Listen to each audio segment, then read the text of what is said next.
stripper dito, kung di pa magising.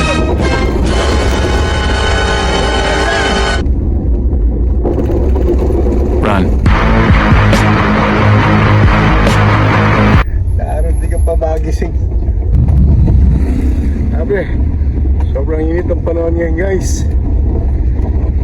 Kaya may nababalita na lang tayo mga road rage dahil dala na rin siguro sa init ang panahon, sabay pa ng traffic.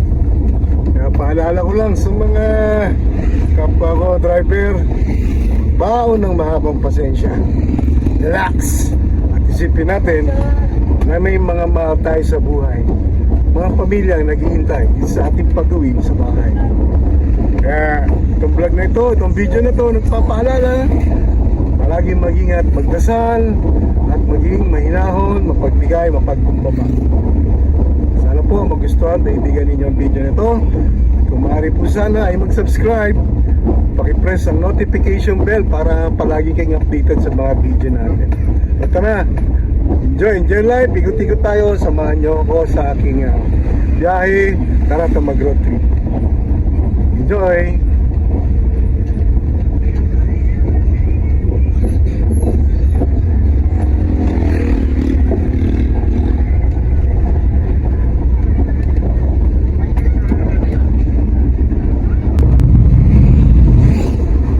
Ngayon po, ay araw ng Miyerkules, April 9, 2025, holiday.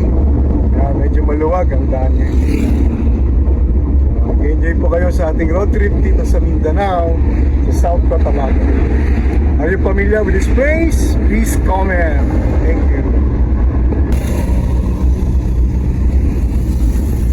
Baka ng pasensya sa mga sumisingit-singit na yan.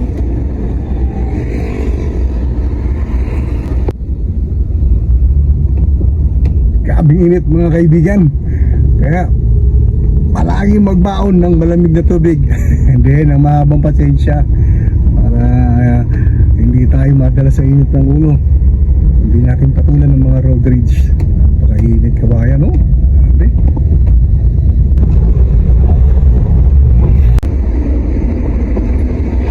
So, nandito na tayo sa circumferential road, diversion road. Maya sa unahan, papunta na tayo ng Upper Glinahan, Mabuhay.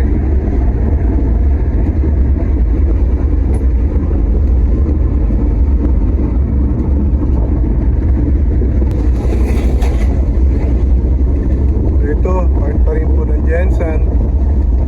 And papunta tayo sa bayan ng Pulumulok. Ito, shortcut po ito mga kababayan. Sa looban. Masyadong dumadaan.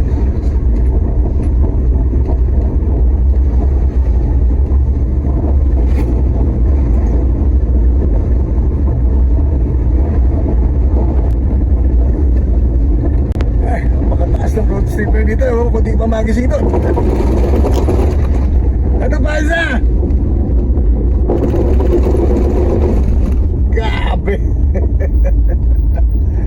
Laro di ka pa magising. Road stripper na ano, ang tataas eh, oh. Talagang magigising ka kay nakaidlip eh. Wake up ano, alarming line ba yan, lane? Road stripper, pero parang humps na ang taas eh. Yan, ito shortcut pa rin po papuntang bayan ng Pulumulok.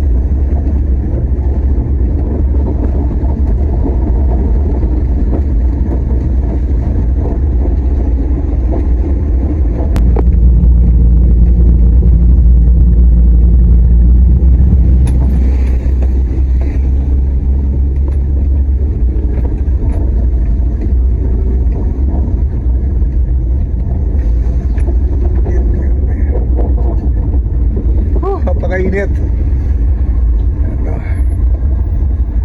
Upper Glinahan, mga kababayan.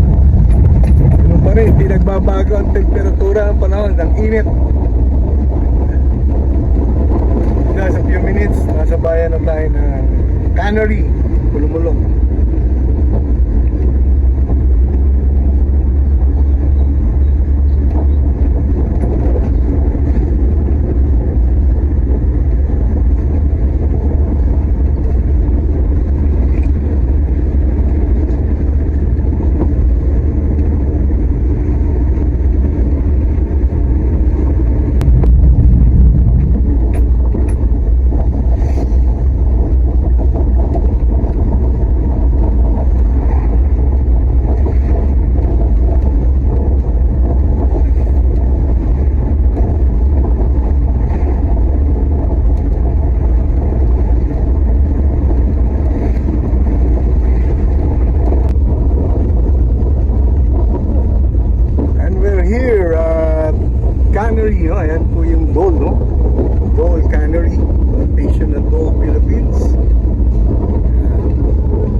project.